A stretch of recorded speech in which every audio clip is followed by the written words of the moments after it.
California US का वो state जहाँ पर कि सज़ाए मौत पहले भी दी जाती थी, अब भी दी जाती है। और यहाँ पर जो मौत की सज़ा होती है वो काफ़ी तेज़ी के साथ होती है। उसका जो स्पीडिंग प्रोसेस होता है, कोर्ट प्रोसेस होता है, वो काफ़ी तेज़ी के साथ होता है। इसी प्रोविंस में, इसी स्टेट में एडवर्ड एक लॉयर हुआ करते थे। उनकी उम्र कोई बहुत ज़्यादा नहीं थी, कुछ 32 या 33 साल के ही होंगे, लेकिन लीडिंग लॉयर्स में से एक थे।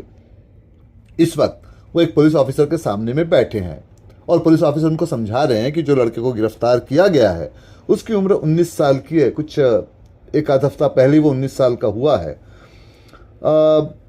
उसके साथ में यह है कि उसके हाथ और उसके कपड़े खून से भरे हुए पाए गए। जिस चाकू से खून हुआ था उस पर उसके उंगलियों के निशान मिले हैं और उसको भागते हुए पकड़ा गया है। एक तरह से ये ओपन एंड शट केस है, तो इस लड़के को सजाए मौत होना ये तय है।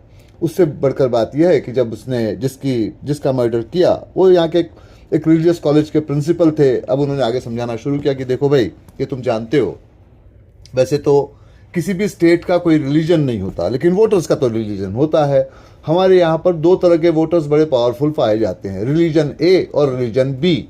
लड़का बिलोंग करता है रिलीजन ए को, जो मारा गया उसका रिलीजन था बी। अभी पावर में है रिलीजन ए की गवर्नमेंट, तो गवर्नमेंट तो चाहती है कि किसी तरह से उसको बचा लिया जाए, क्योंकि उनके वोटर्स का सवाल है, वोटर्स उसके फेवर में है।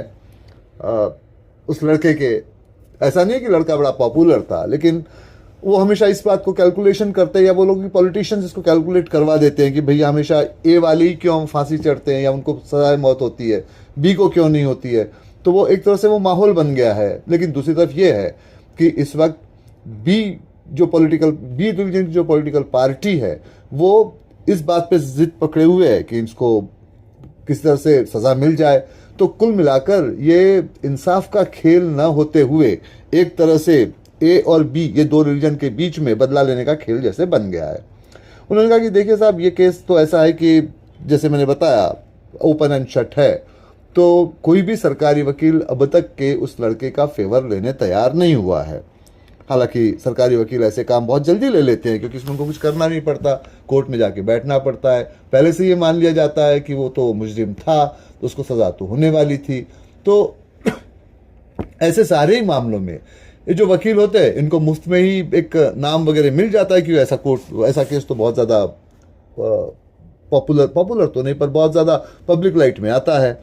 मगर इस बार कोई तैयार नहीं हो रहा है। तो उस पर उन्होंने मुस्कुराते हुए कहा ठीक है, मैं ये केस दूंगा। तो पुलिस ऑफिसर ने कहा एडवर्ड, तुम मेरे दोस्त हो, मैं तुम्हें समझा रहा हूँ, क्यों इस कीचड़ में हाथ डालते हो, हाथ काले ही होंगे। लेकिन एडवर्ड मुस्कुराते हुए वहाँ से बाहर चले गए। अब एडवर्ड उस केस को इसलिए ले रहे थे कि जिस रिलीजन को लड़का बिलोंग करता था, यानी कि रिलीजन ए, उसी के रिलीजन के वोटर वाली जो पार्टी थी वो इस वक्त पावर में थी। उन्होंने एडवर्ड को कांटेक्ट किया था। उन्होंने कहा कि देखिए एडवर्ड साहब, हमारी पार्टी अभी अभी कुछ 2 महीना पहले पावर में आई है, हमको लॉ मिनिस्टर की तलाश है। आपसे अच्छा इंसान दूसरा हो नहीं सकता। इसकी पहली वजह तो ये कि आपका नाम बहुत, दूसरी वजह ये कि आप रिलीजन ए को बिलोंग करते हो। लेकिन आपको ये जो केस है इस तरह का, ये केस आपको लेना चाहिए, उस लड़के को बचाना चाहिए, जिससे कि आप हमारे रिलीजन के वोटर्स में और ज़्यादा पॉपुलर हो जाएंगे। और एक बार आप जब इस तरह से पॉपुलर हो जाएंगे तो हमको भी आपको प्रोजेक्ट करने में आसानी मिलेगी, बल्कि हो सकता है कि अगले इलेक्शन में हम आपको अपना पोस्टर बॉय डिक्लेयर कर लें। लेकिन देखिए साहब, ये जो जितना भी काम है ये इतने सफाई से हो कि इसकी किसी को कानो कान खबर न हो कि हमारे और आपके बीच में किसी तरह की इस तरह की कुछ बातचीत हुई है। तो उसके साथ साथ उन्होंने फिर एक बात और भी जोड़ दी। उन्होंने हिचकिचाते हुए कहा उस मीडिएटर ने कि देखिए, ये मेरा पर्सनल व्यू नहीं है, जो हमारी पॉलिटिकल पार्टी कह रही है वही मैं आपसे बता रहा हूँ। उन्होंने कहा कि आपकी जो सेक्रेटरी है नताशा, अब जैसे कि आप जानते हैं वो रिलीजन बी को बिलोंग करती है, तो उससे आपके पर्सनल रिलेशंस न बनने पाए। जब तक कि आप इस पावर में रहेंगे, पॉलिटिकल पार्टी के साथ काम करते रहेंगे, तब तक के ठीक है आपके असिस्टेंट की तरह से वो रहे, पर्सनल रिलेशंस ना बने। क्योंकि मीडिया इस तरह की बातों को बहुत उछालता है, हमारे वोटर्स पे उसका बड़ा इफेक्ट पड़ेगा। भाई वोटर्स जो होते हैं बड़े इमोशनल होते हैं, रिलीजन के बेस पे वोटिंग करने वाले वैसे ही होते हैं, तो बड़ी गड़बड़ हो जाएगी। तो उन्होंने उसको सुना। उन्होंने कहा कि ठीक है, मैं इस बात का ख्याल रखूंगा। अब ये नताशा वाला मामला क्या है, इसको भी समझ लीजिए। एडवर्ड जो इस केस को लेना चाहते थे, जो पॉलिटिकल पार्टी के ऑफर को एक्सेप्ट करना चाहते थे, उसकी वजह उनके बचपन में छिपी थी। उनके फादर, जिनका नाम कि स्टैनली था और अब जो सर स्टैनली के नाम से जाने जाते हैं, वो एक साइकोलॉजिस्ट थे, साइकेट्रिस्ट थे, और तब भी और अब भी वो पुलिस के साथ में या गवर्नमेंट के साथ में काम किया करते थे। उनका काम ये होता कि उनके पास जो केसेस दिए जाते उसकी वो जांच पड़ताल करते, ठीक है नहीं है, उसका जो कंक्लूजन था वो निकाल कर गवर्नमेंट को भेज दिया करते। जब ये एडवर्ड पैदा हुए थे, बस उसके तकरीबन कुछ 2 या 3 साल के बाद ही एडवर्ड के फादर को एक पॉलिटिकल पार्टी का इसी तरह का कुछ ऑफर आया हुआ था। अब उनका जो मैरिज था वो क्रॉस मैरिज था, मतलब उन्होंने दूसरे रिलीजन की लेडी से शादी कर ली थी। जो ऑफर इनको दिया गया था वही ऑफर उनके फादर को भी दिया गया था। फर्क सिर्फ ये था, उनसे ये कहा गया था कि आपको पब्लिकली ये ऐसा कुछ दिखाना है कि आप अपने वाइफ से सेपरेट रह रहे हैं। इंटरनली आप चाहे जो भी कर लें, पब्लिक को इसका पता ना चले और आप यहाँ पर आ जाएंगे। उनके फादर ने वही किया, लेकिन एडवर्ड की माँ ने इसका बहुत बुरा माना। उनसे उसने ताल्लुक ही तोड़ लिया। हालांकि फादर ने कई बार कोशिश की, लेकिन माँ ने फिर कभी फादर के साथ में कोई कनेक्शन, कोई रिलेशन नहीं रखा। एडवर्ड को अकेले ही पालती रही। अब उसके बाद में ये हुआ कि एडवर्ड को जो पैसों की ज़रूरत पड़ती या उनके अपब्रिंगिंग में जो सपोर्ट की ज़रूरत पड़ती, उनकी माँ के पास इतना पैसा नहीं होता। ऐसे में नताशा, जो कि उनकी पड़ोसी हुआ करती थी, उसके पेरेंट्स ने एडवर्ड की काफ़ी मदद की, काफ़ी उसको सपोर्ट किया। दोनों, एडवर्ड और नताशा, धीरे धीरे करके लॉ कॉलेज में आ गए। अब दोनों वैसे तो आपस में बड़े अच्छे दोस्त हुआ करते, मगर दोनों में एक फ़र्क भी था। एडवर्ड जहाँ पर लॉ के मैटर को बड़ा सीरियसली ले रहे थे, क्योंकि उनका एक मोटिव ये था कि जिस फादर ने एक लालच में उनकी माँ को छोड़ा था या उनको भी छोड़ा था, उसको वो ये दिखाना चाहते थे कि वो भी बड़ी ऊंचाइयों पे पहुंच सकते हैं। तो एक तरह से वो अपने आप को प्रूव करने वाले के लिए कोशिश कर रहे थे।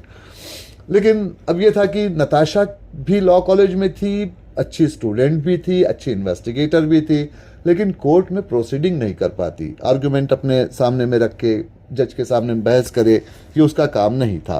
तो फिर धीरे धीरे करके ये हुआ कि वो एडवर्ड के असिस्टेंट किस तरह से काम करने लग गई। जब असिस्टेंट पावर में, जब उसमें प्रैक्टिस में आ गए तो, और कई बार नताशा ने काफ़ी मेहनत की। एडवर्ड का बहुत सारा जो मामला था, जो उसकी मशहूरी थी, वो नताशा की वजह से ही थी।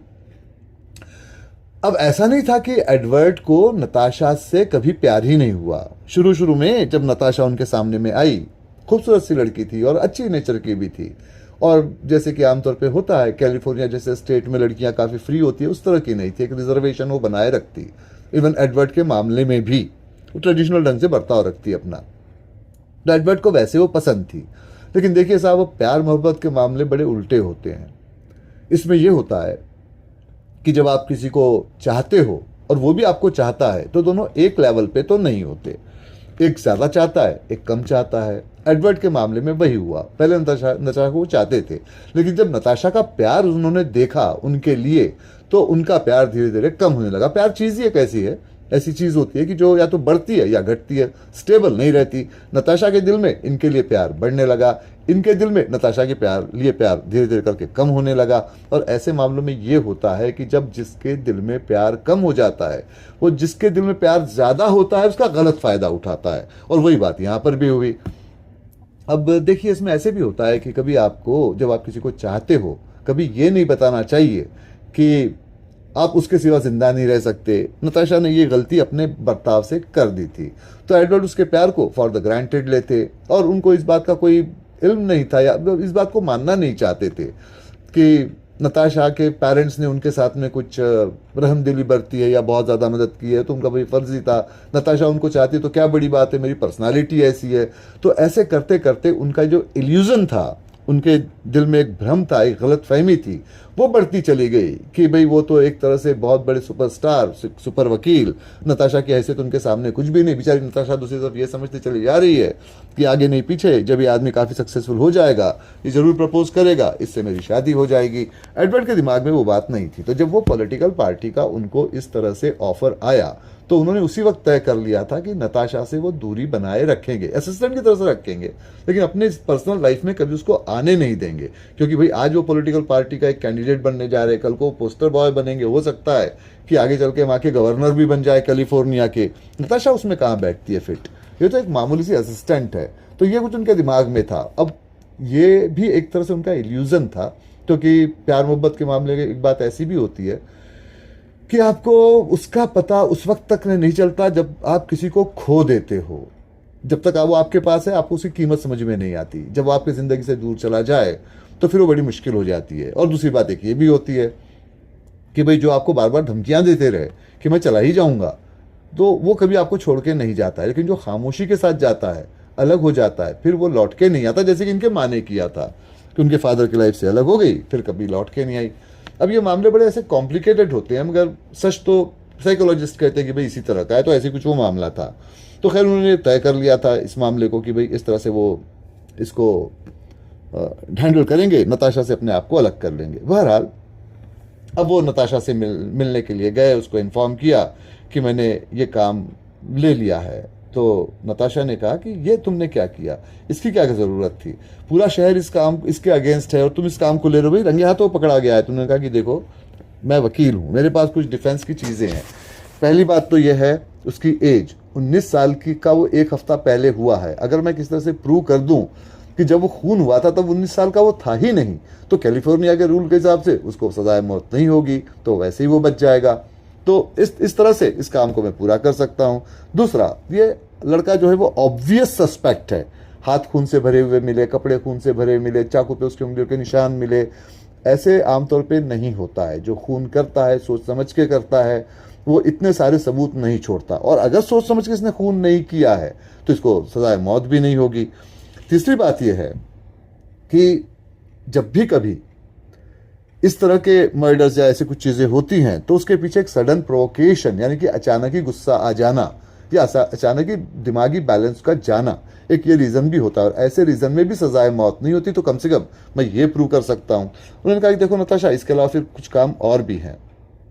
अब तो ऐसा है कि जो मीडिया है वो पूरी तरह से एरोन के अगेंस्ट में है, सोसाइटी एरोन के अगेंस्ट में है, एक तरह का वो प्रेशर बनाए जा रहे हैं। लेकिन दूसरी बात यह है कि जो मरा है, जो प्रिंसिपल है, मैंने थोड़ी खोजबीन की है, उसके भी कई सारे दुश्मन थे और हो सकता है कि उनमें से ही किसी ने इस काम को किया या इस लड़के को बेवकूफ़ बना के कराया होगा। तो हम ये भी प्रूव कर सकते हैं। देखो भाई, उस लड़के को बचाना ज़रूरी है, मैं समझ गया, क्योंकि मैं उसका वकील हूँ। लेकिन अगर मैं किसी तरह से ये साबित कर देता हूँ कि वो प्रिंसिपल इल कैरेक्टर था या उसको मारने के पीछे कोई और इंटरेस्टेड था, इस लड़के को वेपन बनाया गया, तब भी इन सारे मामलों में वो लड़के को सजाए मौत नहीं होगी, उसमें से वो बच जाएगा। उन्होंने कहा कि जितना भी मैंने इस मैटर को समझा है, मुझे उससे ऐसा लगता है कि इसमें किसी तीसरे आदमी का हाथ होगा। ये तुम्हारा काम है कि इन्वेस्टिगेशन करो, पता लगाओ कि वो तीसरा कौन है। अब नताशा अपनी तरफ से समझाते रह गई, उन्होंने नहीं माना। ये हमेशा की बात थी कि जब भी कभी नताशा एडवर्ड को समझाने की कोशिश करती, एडवर्ड उस बात को नहीं ही मानते, क्योंकि जाहिर सी बात थी नताशा की इज्जत उनकी नज़रों में बहुत ज़्यादा नहीं थी। और बगैर इज्जत रहे से आप किसी की बात तो नहीं मानोगे। और उससे भी साथ साथ ये बात भी है कि जब आप किसी की इज्जत ही नहीं कर सकते तो उससे आप प्यार किस तरह से करोगे। तो इस तरह का ये मैटर था। अब ये तभी ठीक हो सकता था मैटर जब नताशा वाकई उनके ज़िंदगी से दूर हो जाती, तो शायद उनको इस बात का एहसास भी होता, उसकी इज्जत भी करते, प्यार भी करते, मगर वो हो नहीं पा रहा था। बहरहाल वो मिलने के लिए एरॉन से गए। तो एरॉन से उन्होंने कहा कि देखो एरॉन, मैं कुछ बातें तुमको समझा दूं। पहली बात तो ये कि मुझे है प्रोफेशनल इम्यूनिटी, यानी कि अगर मुझे पता है कि तुमने खून किया है फिर भी मैं साबित करने में लग जाऊं कि तुमने खून नहीं किया है, इसको कहते हैं प्रोफेशनल इम्यूनिटी। इसके लिए मुझे सजा नहीं होगी। लेकिन अगर मैं तुम्हारे लिए झूठी गवाही देता हूं, मसलन मान लीजिए कि मैं ये कह देता हूं कि जिस वक्त खून हुआ तुम मेरे साथ बैठे हुए थे, जबकि ऐसी बात थी नहीं, और ये साबित हो जाए कि तुम वहां नहीं थे मेरे साथ में, तो मुझे तब सजा हो सकती है। मैं झूठी गवाही नहीं दे सकता, तुमको बचाने की कोशिश कर सकता हूं। दूसरी बात यह है कि तुमने जो भी कुछ किया होगा उससे मुझे कोई मतलब नहीं है, लेकिन तुम्हें मुझे सारी बातें सही सही बतानी है, चाहे तुमने मर्डर ही क्यों ना किया हो, लेकिन वो सब बातें तुमको मुझे यहां भी बतानी पड़ेगी, तभी मैं तुम्हारा डिफेंस कर पाऊंगा। और तीसरी बात यह है कि इसके आगे से अब तुमको किसी से, चाहे पुलिस हो, चाहे वकील हो, चाहे कोर्ट का जज हो, किसी से कोई बात नहीं कहनी है। जब तक कि मैं वहां प्रेजेंट नहीं रहूंगा तुम्हें कोई बात नहीं कहनी है। और कह देना कि ये सब मेरी सलाह पर हो रहा है। तो एरोन ने अपना सिर हिला दिया, लेकिन एरोन ने आगे फिर कहा कि देखिए सर, मेरे पास में आपको देने के लिए पैसे नहीं है, तो अगर आप ये एक्सपेक्ट कर रहे हैं कि मैं आपको कुछ दूंगा तो ये हो जाएगा। तो उन्होंने कहा कि देखो एरॉन, ये पूरी सोसाइटी, यहाँ के सारे लोग, सिस्टम ये चाहता है कि तुमको सजाए मौत हो जाए, पॉलिटिकल रीज़न है उसके पीछे में, लेकिन मैं, मेरी टीम तुमको बचाने का काम करेंगे। एक नया पैसा तुमको चार्ज नहीं करेंगे, लेकिन बदले में जैसे कि मैंने कहा तुम्हें सारी बातें सच सच बतानी होगी। तो बताओ भाई क्या बात है। तो अरुण ने बताना शुरू किया कि देखिए सर, मुझे प्रिंसिपल साहब ने कॉल किया था कि मैं आके उनसे कमरे में मिलूं, तो मैं उनसे कमरे में मिलने के लिए गया। दरवाजे को मैंने खोला, दरवाजे के पास एक मेज़ रखी थी, मेज़ पर से कोई चीज़ नीचे गिर गई, गलती मेरी थी। बहुत ज़ोर की आवाज़ आई। अब ये मेरा एक मेंटल इशू है, जब भी कभी इस तरह की अचानक कोई ज़ोर की आवाज़ मेरे आसपास होती है, मैं कुछ 2-3 मिनट्स के लिए ब्लैकआउट में चला जाता हूँ। मैं उन 2-3 मिनट्स के लिए ब्लैकआउट में चला गया, लेकिन जब मैं अपने होश में वापस आया, उस ब्लैकआउट से वापस आया, तो प्रिंसिपल की लाश वहाँ पड़ी थी, खून पड़ा हुआ था, खून मेरे कपड़ों पर लगे हुए थे, और वो जो उसका वेपन है वो मेरे हाथ में था। तो मैं हैरान परेशान हो गया, डर गया, वहाँ से भाग गया। तो उन्होंने आगे पूछा कि ये ब्लैकआउट वाली बात कहाँ तक सच है। उसने कहा सर आप मेरा टेस्ट करवा लीजिए, आपको पता चल जाएगा कि ब्लैकआउट वाली बात सच है। उसने कहा अच्छा, दूसरी बात ये बताओ कि क्या उस वक्त तुमको ये एहसास हुआ कि कमरे में कोई और था। उसने कहा वो चीज़ अचानक गिरी थी, लेकिन उसके पहले मुझे ऐसे लगा कि मैंने किसी तीसरे को भी वहाँ देखा है, लेकिन फिर मेरा ब्लैकआउट हो गया तो मुझे उसका पता ही नहीं चला। उन्होंने कहा अच्छा ये बताओ कि वेपन तुम्हारे हाथ में कैसे आया। तो उसने कहा वो तो मैं नहीं कह सकता, मगर हाँ ये मैं कह सकता हूँ कि मेरे हाथ में किसी ने उसको पकड़वा दिया था, क्योंकि मैं हूँ लेफ्ट हैंडर और वेपन था मेरे राइट हैंड में, राइट हैंड से तो मैं उसको मारने से रहा। तो अगर ये सारी बातें हुई है तो मुझे लगता है कि वहाँ कोई और था और इस तरह की बातें हुई होगी। तो उन्होंने कहा ठीक है, अब ये बताओ क्या इस बीच में ऐसा कुछ हुआ है कि जो पहले नहीं करता था और अचानक हुआ, मसलन कोई तुमसे हर रोज मिलता था, मिलने को आना बंद कर दिया, या फिर कोई वहां उस जगह से गायब हो गया। तो उसने थोड़ा सोचा, उसने कहा कि हाँ, मेरा एक दोस्त हुआ करता था जिसका नाम शॉन था, मुझसे थोड़ा ही वो बड़ा था, उसी स्कूल में वो था। करीब 1 महीना पहले स्कूल से वो डिस्चार्ज हो गया था, उसका कोर्स कंप्लीट हो गया था शायद, तो उसको छोड़ दिया गया था, वो चला गया था। हर रोज मुझसे मिलने आता था, लेकिन इस इंसिडेंट के बाद में ना तो जेल में मुझसे मिलने आया, ना मुझसे उसके बाद में फिर कभी उसकी कोई बातचीत ही हुई है। तो एक ये हुआ है। तो उन्होंने इस बात को नोट कर लिया कि शॉन है, और उन्होंने नताशा को इन्फॉर्म किया कि एक तीसरा आदमी वहां था, ये शॉन हो सकता है, कहाँ ये हो सकता है इसका पता लगाने की कोशिश करो। अब उन्होंने वो लिस्ट निकाली कि जो प्रिंसिपल थे उनके दुश्मनों में कौन कौन हो सकते थे। सबसे ऊपर में नैक्रो का नाम था। नैक्रो से मिलने के लिए वो जाने लगे, लेकिन उसके पहले उन्होंने एक नोट बनाकर पुलिस को दे दिया कि इस लड़के का, मतलब एरोन का मेंटल टेस्ट होना चाहिए। वो इस बात को जानते थे कि मेंटल टेस्ट डॉक्टर स्टैनली करेंगे, जो कि उनके फादर है। जानबूझ के उससे वो मिलना टाल रहे थे। हालांकि स्टैनली, उनके फादर ने कई बार उनसे मिलने की, बातचीत करने की कोशिश की, लेकिन जाहिर था कि भाई एरोन ने अपने ऑफिस में, एडवर्ड ने अपने ऑफिस में अपने माँ के फोटो को लगा के रखा था। माँ के लिए वो हर चीज़ कर रहे थे। ये जितना भी पॉलिटिकल पार्टी सेटल वेटल कर रहे थे, वो सब वो माँ का नाम ही ऊंचा हो उसके लिए, और ऐसे में वो फादर को माफ़ कैसे कर दें। तो अब प्रोफेशनल रीज़न था, नोट भिजवा दिया। फादर से मिलने में उनका कोई इंटरेस्ट नहीं था। बहरहाल वो मिलने के लिए नैक्रो से गए। नैक्रो एक ड्रग डीलर था, मैक्सिको से उसके पास ड्रग्स आते थे, कैलिफोर्निया में वो डिस्ट्रीब्यूट करता था। वो अकेला आदमी नहीं था, ऐसे काम करने वाले कैलिफोर्निया में बहुत से होते हैं। लेकिन अब वो ये था कि ड्रग्स वो स्कूल के बच्चों में भी डिस्ट्रीब्यूट किया करता रहा होगा, और प्रिंसिपल ने कई बार ओपनली उसका अपोज किया था, काफ़ी हंगामा मचा था, उसके बारे में काफ़ी कुछ बुरा लिखा गया था। तो नैक्रो सस्पेक्ट नंबर 1 था। तो वो नैक्रो के पास गए, नैक्रो से पूछा कि भाई तुम फादर से इस तरह से नफरत करते थे, तो क्या तुमने उनसे कभी बदला लेने की कोशिश की। तो उसने कहा आप सीधी सीधी बात मुझसे पूछिए कि क्या मैंने उनको मारा है या उनको मैंने मरवाया है। उन्होंने कहा कि नहीं। तो उसने कहा भाई तुम्हारी इतनी क्रिटिसिज्म वो करते थे, तुम्हारी इतनी बुराई करते थे, और तुमने ऐसा नहीं किया, ये तुम कैसे कह सकते हो। उसने मुस्कुराते हुए कहा सर, अगर मेरी बुराई एक आध बार होती तो मुझे बुरा लगता, मेरी बुराई तो हर रोज ही होती थी, और अब से नहीं, पिछले 10 साल से हो रही है। ये फादर भी मेरे, ये जो फादर थे या प्रिंसिपल जो भी थे, ये भी मेरे बारे में काफ़ी कुछ बुराई पहले से करते चले जा रहे थे। मीडिया भी यही सब करता है। हालांकि ये सारे जितने भी लोग हैं, कोई ना कोई इनसे कनेक्टेड लोग मुझसे ड्रग्स लेते ही है, और फिर बाद में मेरी बुराई भी करते हैं, पर मुझे बदले में पैसा मिलता है, तो बात ही खत्म हो जाती है। इससे मेरा क्या लेन देन, तो इसमें मैं इन्वॉल्व तो नहीं हूँ। तो उन्होंने कहा चलो ठीक है, मान ली तुम्हारी बात। अब ये बताओ, कि इस मामले में और कौन इन्वॉल्व हो सकता है। तो उसने मैकरॉन थोड़ी देर सोचा, उसने कहा कि एंडरसन। अब एंडरसन के नाम पर उनको ताजुब नहीं हुआ, एंडरसन का नाम उनकी लिस्ट में ही था और नंबर 2 पर ही था। उन्होंने कहा, फिर भी पूछ लिया उससे कि एंडरसन क्यों। तो उसने कहा कि देखिए, इन्होंने कुछ पॉलिटिकल पार्टी से सेटल करके, कुछ इंडस्ट्रियलिस्ट से सेटल करके एंडरसन ने कुछ एक प्रोजेक्ट यहाँ तैयार किया था जिससे कि पॉल्यूशन फैला होता। तब ये जो प्रिंसिपल थे, ये तो सोशल वर्कर भी थे, तो उन्होंने उसके खिलाफ शोर मचाना शुरू कर दिया था। उसके करोड़ों डॉलर्स इस तरह से मुसीबत में फंस जाते। तो अगर उसने इनको मरवाया होगा तो ये कोई बहुत बड़ी बात तो है नहीं। तो उस पर उन्होंने पूछा कि ठीक है, मरवाया होगा, और अगर हम ये मान ले कि एरोन ने इस काम को नहीं किया है, तो उस पर वो मुस्कुराया, नैक्रो, हम मानने की ज़रूरत नहीं है। उसने कहा, मैं अंडरवर्ल्ड से रिलेटेड हूँ, इस तरह के लोगों को देखता हूँ, मैं बहुत अच्छी तरह से जानता हूँ कि एरोन इसमें इन्वॉल्व है ही नहीं। तो उसने कहा, फिर और कौन हो सकता है। तो थोड़ी देर वो खामोश रहा। तो अब इन्होंने खुद ही पूछ लिया उससे कि क्या वो शॉन हो सकता है। तो उसने कहा कि शॉन के बारे में आप कैसे जानते हैं। तो उसने कहा कि भाई, एरोन ने मुझसे कहा है कि शॉन उससे मिलने को नहीं आया। तो वो थोड़ा चुप रहा। उसने कहा, देखिए सर, मैं अपने कस्टमर्स की बात कॉन्फिडेंशियल रखता हूँ, लेकिन मैं भी एक इंसान हूँ, इस लड़के की जान का सवाल है, इसलिए मैं आपको बता दे रहा हूँ।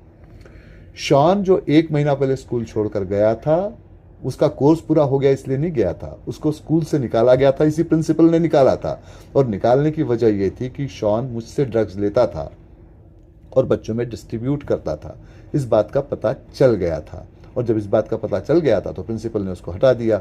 तो अगर एरोन का सहारा लेकर, क्योंकि एरोन को अगर जैसे आप कह रहे हैं ब्लैकआउट हो जाता है, इसका पता शॉन को तो रहा ही होगा, तो उसी का सहारा लेकर अगर शॉन ने प्रिंसिपल को मारा होगा तो ये कोई बड़ी बात तो नहीं है, इस तरह से ये हो सकता है। तो उन्होंने पूछा कि फिर शॉन को ढूंढा कहाँ जाए। तो उन्होंने कहा, आप ये वो बात मुझसे पूछ रहे हैं जो पुलिस नहीं जानती, जो आप नहीं जानते, लेकिन चलो ठीक है, आप मेरे पास में आए और आपने मुझसे ज़्यादा बहस नहीं की, इस बात को आपने मान लिया एक तरह से कि भाई मैंने उस खून को नहीं किया या करवाया, तो मैं आपकी भी मदद किए देता हूँ। कैलिफोर्निया में जो डाउनटाउन है, वहाँ पर एक चाइनीज़ कॉलोनी है जहाँ पर कि बहुत सारे illegal immigrants, Mexican illegal immigrants वगैरह छिपके रहते हैं। शॉन वहीं पे कहीं छिपा हो सकता है, आपको जाकर उसको वहाँ ढूंढने की ज़रूरत है। तो उन्होंने उनको थैंक्स कहा, नताशा को फ़ोन करके बताया कि नताशा जाओ उस कॉलोनी में किसी इन्वेस्टिगेटर को लेके और वहाँ पर शॉन को ढूंढने की कोशिश करो। तो नताशा ने बदले में कहा कि सर, वो जो बी रिलीजन के जो रिलीजियस फिगर है, जो बड़े टॉप के हैं, वो यहाँ पर आए हुए थे थोड़ी देर पहले आपसे मिलने। अब वो तो बिजी रहते हैं, आप भी यहाँ नहीं थे, मुझे नहीं पता आप कब आएंगे। तो उन्होंने मुझसे साफ कहा है कि आप उस लड़के को बचाने की कोशिश कर रहे हैं। ठीक है, ये आपका प्रोफेशन है, इस काम को आप कीजिए, किस तरह से करते हैं इससे हमारा कोई लेन देन नहीं, लेकिन प्रिंसिपल के कैरेक्टर को आपको गंदा नहीं करना है। दूसरे वर्ड्स में उन्होंने ये कहा है कि आमतौर पर वकील ऐसे करते हैं कि जिसका खून हुआ उसके कैरेक्टर को बुरा बताते हैं, जिससे कि जिसने खून किया है उसके लिए सिंपैथी हो जाती है, उसको सजाए मौत नहीं होती है, नॉर्मल प्रैक्टिस है। लेकिन उन्होंने साफ साफ कहा है कि इस काम को आपको नहीं करना है, तो इससे बच के आपको रहना है। तो उन्होंने नताशा कहा, तुम फिक्र नहीं करो, इस मामले को मैं संभाल लूंगा, तुम शॉन का पता लगाओ। अब वो गए एंडरसन से मिलने। एंडरसन से भी उन्होंने सारी बातें कही, प्रोजेक्ट के बारे में बात की। तो उन्होंने कहा कि मेरा नाम आपको किसने सजेस्ट किया।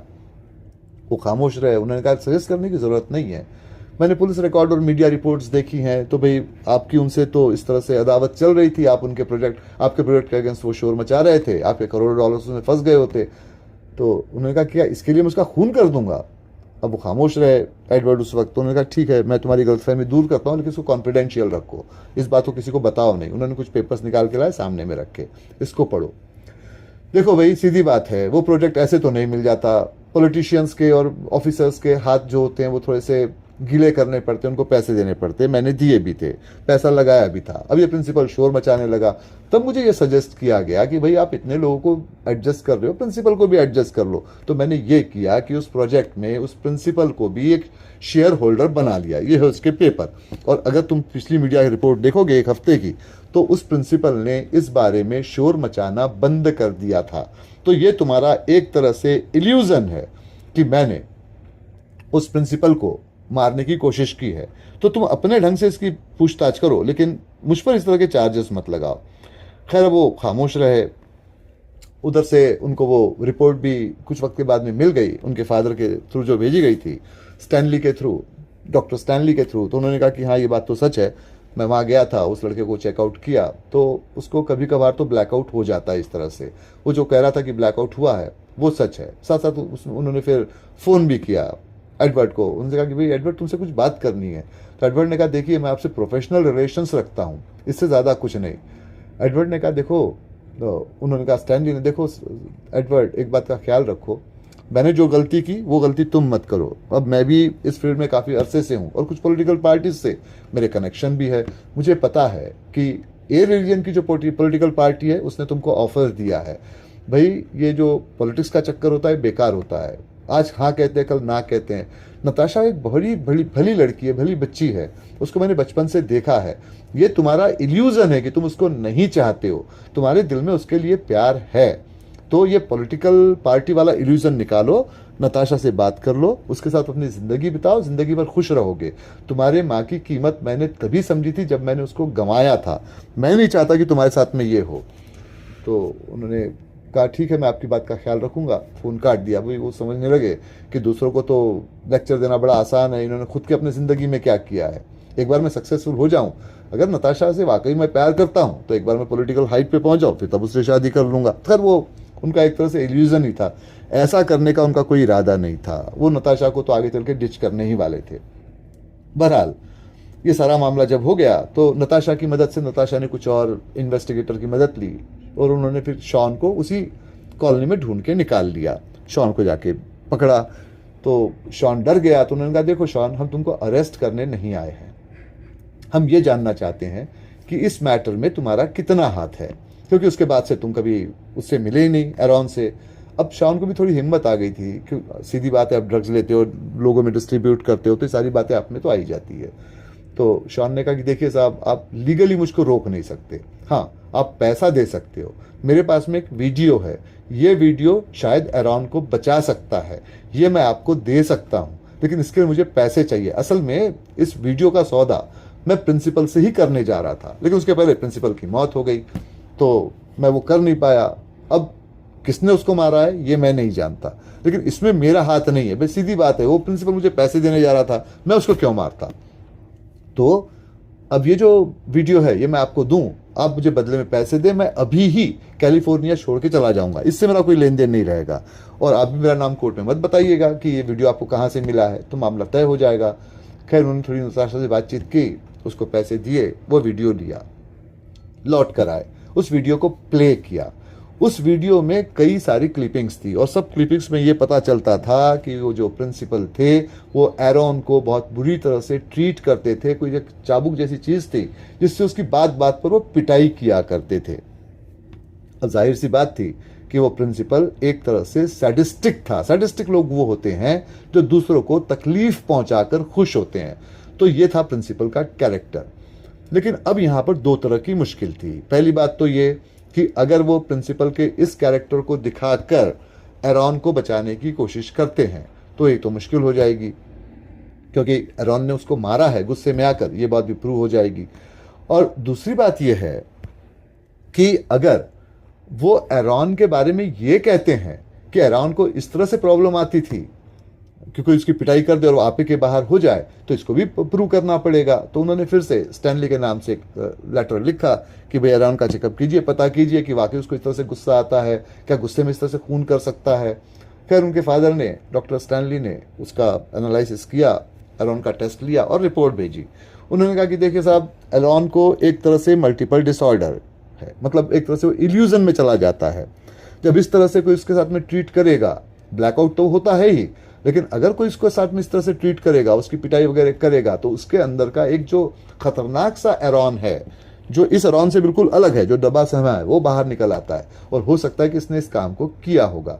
अब ये बड़ी मुश्किल हो गई, क्योंकि आपने कोर्ट में ये भेजा है कि भाई आप उसको इस तरह से बचाएंगे।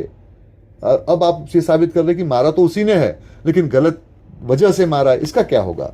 और फिर वो जो वीडियो है, उस वीडियो को भी डिस्ट्रॉय करना होगा, ना डिस्ट्रॉय करें तो कैसा होगा। तो नताशा ने उसका सॉल्यूशन निकाला। उसने कहा ऐसे करते हैं, इस वीडियो को पहले तो डिस्ट्रॉय करते हैं, मैं लेके इसको जज के पास जाती हूँ, उससे कह दूंगी मेरी गलती से डिस्ट्रॉय हुआ है, भाई मैं तो सिर्फ असिस्टेंट हूँ, मुझ पर कितना बैन लगेगा, तुम्हारा कोर्ट में जाना जरूरी है, तुम पे बैन लग जाए तो मुश्किल हो जाएगी, जिम्मेदारी मैं लूंगी, तुम बच जाओगे। तो एक तरह से ये होगा कि वीडियो की चोरी हुई थी, क्योंकि कल को अगर शॉन ये बात कोर्ट को बता दे कि वीडियो उसने हमको दिया था, तब भी इस वीडियो का इस्तेमाल नहीं हो पाया, देखने के पहले ये डिस्ट्रॉय हो गया, सजा मैं भुगत लूंगी, तुम उसमें से बच जाओगे। अब देखिए यहाँ पर एडवर्ड की खुदगर्जी, प्यार मोहब्बत के मामले में ये भी होता है कि अगर एक शख्स दूसरे के लिए सारे सेक्रीफाइसेस करने को तैयार रहे, तो दूसरा ये मान के चलता है कि भाई इसकी तो ये आदत ही है, ऐसी कौन सी बड़ी बात है इसके अंदर में। तो एडवर्ड ने वही किया, उन्होंने कहा कि ठीक है, नताशा ने अपनी बात को रखा, वीडियो को डिस्ट्रॉय किया, जज के सामने इस बात को माना, नताशा को 6 महीने के लिए डिस्क्वालीफाइड कर दिया गया। इन्होंने कोर्ट में प्रोसीडिंग की, बताया कि भाई इस तरह का मैटर है, मारा तो उसी ने था, ये नहीं बताया कि इसकी बहुत पिटाई होती थी इसलिए मारा तो इसी ने था। लेकिन मुश्किल ये थी कि इसका जो मल्टीपल डिसऑर्डर है, जो डॉक्टर स्टैनली ने लिख कर दिया है, उसकी वजह से सारा कुछ ये हुआ है। तो खैर कोर्ट ने थोड़ी जिरा वगैरह हुई, एरॉन को उसके बाद में डिक्लेयर कर दिया गया कि भाई ये बेगुनाह है, इसको कुछ वक्त के लिए ट्रीटमेंट के लिए रखा जाएगा, इसको छोड़ दिया जाए। उसको कुछ एक महीने के लिए ट्रीटमेंट के लिए रखा गया और उसके बाद में उसको रिलीज़ कर दिया गया। जब वो रिलीज़ हो रहा था तो उसके साथ में ये भी खड़े थे एडवर्ड, वो मीडिया वाले सारे वहाँ थे, पिक्चर्स निकाल रहे थे, इसको एडवर्ड को एक तरह से गॉड प्रोजेक्ट कर रहे थे कि भाई कितना बड़ा काम किया। अब जाहिर था मीडिया के लोग तो रिलीजन एक ही थे, तो वो तो करेंगे ऐसा। जब वो चले गए तो एरॉन ने उनसे कहा कि आपने मुझे बचाया, इसके लिए शुक्रिया, लेकिन मैं देख रहा हूँ कि आप अपने आप को बहुत ऊंचा समझ रहे हैं, मैं आपका इल्यूजन अभी दूर किए देता हूँ। उसने कहा बात ऐसी थी कि जब मैं वहाँ पर गया प्रिंसिपल के कमरे में, तो कोई चीज़ वगैरह नीचे नहीं गिरी थी, ब्लैकआउट मुझे होता था ये सही था, लेकिन उस वक्त ब्लैकआउट नहीं हुआ था। उस प्रिंसिपल ने मेरी पिटाई करनी शुरू कर दी, क्योंकि उसको शॉन ने बताया था कि उसको उसके पैसे देने पड़ेंगे वीडियो के, वो मुझे जान से ही मार डालना चाहता था। ऐसे मैं क्या करता, मेरे पास कोई चारा नहीं था, वहाँ चाकू रखा था, मैंने उसको मार दिया। और उसके बाद में मैंने ये ड्रामा किया एक तरह से कि मुझे मेंटल इशू है और मेरे अंदर मल्टीपल पर्सनालिटी है। आपके फादर ने भी, डॉक्टर स्टैनली ने भी इस बात को मान लिया और मुझे इस तरह से बेगुनाह डिक्लेयर कर दिया गया। तो आप अपने आप को गॉड या आप बहुत ग्रेट हैं ये मानना शुरू मत कीजिए। एक 19 साल के लड़के ने आपको और आपके फादर को बेवकूफ़ बनाया है, और ये जो बात है ये आपको हमेशा परेशान करती रहेगी। और ये कहकर एरॉन वहाँ से चला गया। कुछ वक्त के बाद में उनको पॉलिटिकल पार्टी का फ़ोन आया, तो उन्होंने कहा कि भाई आपने उस लड़के को बचा लिया, हम आपको अपना कैंडिडेट डिक्लेयर करने जा रहे हैं। तो उस पर एडवर्ड ने कहा माफ़ कीजिए साहब, आप वो डिक्लेयर करने ज़रूर जा रहे हैं, लेकिन डॉक्टर स्टैनली जो कि मेरे फादर है, उनसे मेरा समझौता हो गया है, तो अब मैं उनके साथ रहने जा रहा हूँ। और साथ साथ ये भी है कि उनकी जो ख्वाहिश थी कि मैं नताशा से शादी कर लूँ, तो मैं नताशा से भी शादी कर रहा हूँ। तो मुझे अब आपकी जो पॉलिटिकल पार्टी का ऑफर है वो एक्सेप्ट नहीं है। तो ये था सारा किस्सा। आपके जो भी सवाल हो यहाँ रखें, उनके जवाब आपको देता हूँ।